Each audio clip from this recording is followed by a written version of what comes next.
আর কি সবজি পাওয়া যায় না। ওরা কেউ বিশ্বাসই করে না যে এখানে এখনো পর্যন্ত ফুলকপি, বাঁধাকপি, গাজর এই সবই পাওয়া যাচ্ছে।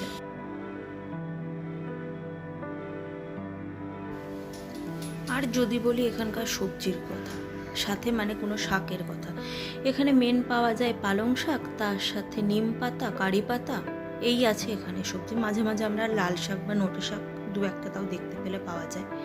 অ্যান্ড ফাইনালি বাজার দোকান করে নিয়ে আমি চলে এসেছি বাড়িতে। যে কি কি বাজার করলাম সেটাই এখন তোমাদের সাথে শেয়ার করছি। তো এখানে বাজারে আমি কি কি এনেছিলাম সেটাই দেখাচ্ছি। তো প্রথমে বার করলাম সবজির, অ্যান্ড এটা হলো সেই মাছের প্যাকেটটা, যাতে আমরা কি কি মাছ এনেছি সেটা তোমাদেরকে দেখাবো বলে। তো এখানে সবজিতে কি কি এনেছি দেখো।